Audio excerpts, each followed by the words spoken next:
پتے میں پتھری، حکیم اور بابا پھک پھک کہتے ہیں ہم غائب کر دیں گے، ٹھیک ہے. اور لوگوں کو ایک مت ہے کہ حکیم کی پھکی کھائیں گے تو پتھری نکل جائے گی. پتھری کتنے سائز پہ آپریٹ ہونی چاہیے، یہ بھی سوال ہے. میں نے کسی سے سرجن سے پوچھا تھا تو اس نے آگے سے مجھے جواب دیا کہ any detectable size should be operated. تو میں نے کہا یہ پیسوں کے لیے بات ہو رہی ہے یا ویسے کسی گائیڈ لائنس پہ بھی ہے؟ تو آپ بتائیں کتنے سائز پہ پتھری کو آپریٹ کر دینا چاہیے. اور یہ جو دم درود کر کے پتھے کی پتھریاں غائب کرتے ہیں، یہ کیا بلوٹوتھ سے پتھری نکالتے ہیں؟ پہلے تو یہ پتھری کے بارے میں واقعی بڑی میتھس ہیں جو آپ کہہ رہے ہیں. ہمارے ادھر ساؤتھ میں ہی ایک مشہور بابا ہے جو خربوزے کے اوپر چاقو چلاتا ہے، پھر کہتا ہے جا کے الٹرا ساؤنڈ کرا لو اب پتھری نہیں ہوگی. بہت سارے خربوزے ایسے پہ پتہ نہیں کہاں سے وہ نکالتا ہے. لیکن ایکچولی یہ ہے کہ پتا اور گردے کو لوگ نا کنفیوز کر جاتے ہیں. یہ جو آپ سائز کی بات کر رہے ہیں بالکل جینون کر رہے ہیں، لوگ اس طرح سے پوچھتے ہیں، بالکل ان کا لیول پہ یہ سوال جائز ہے. جو سائز ہے یہ آتا ہے گردے میں کہ کتنے سائز کی پتھری ہے، کیا اس کا آپریٹ کرنا ہے یا لیتھوٹرپسی کرنی ہے.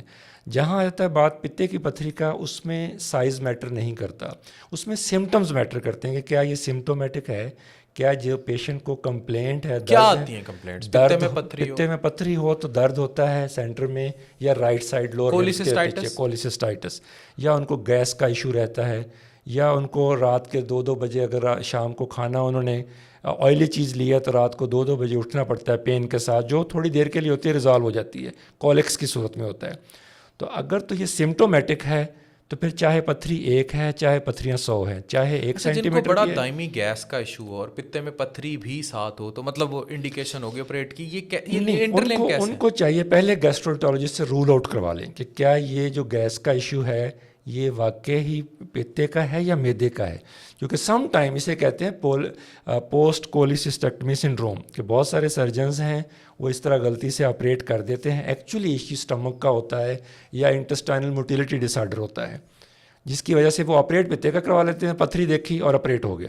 ایکچولی ان کے پتے کی پتھری کا کمپلینٹ نہیں ہوتی. تو اسے کہتے ہیں پوسٹ کولیسسٹیکٹمی سنڈروم، جس کو سرجن کو بھی چاہیے اگر تھوڑا شک ہو تو وہ گیسٹرونٹالوجسٹ کو انوالو کرے اور اس کو رول آؤٹ کرائے. ہاں اگر گیسٹرونٹالوجسٹ ریفر کر رہا ہے تو شور ہے کہ انہوں نے اگر ریفر کیا اس کا مطلب ہے. ویسے جتنے بھی ملک میں گیسٹرونٹالوجسٹ ہیں مجھے بڑے غور سے دیکھ رہے ہوں گے، ان کے تو یہ گیس پہ ہاتھ کھڑے ہیں، کیونکہ جو گیس ہے یہ جس کی جانی ہو اس کی چلی جاتی ہے، جس کی نہ جانی ہو تو اللہ انہیں ہدایت دے سکتا ہے ٹھیک نہیں کر سکتا. یہ میرا کامن جملہ ہے. اس میں ٹھیک ہے جتنا آپ اس میں کر سکتے ہیں کریں. لیکن اس میں سٹون اگر آ رہے ہوں تو کولیسسٹیکٹمی سے میں نے دیکھا ہے کہ بہتر ہو جاتے ہیں، لیکن اگر سٹون ہیں اس کے اندر.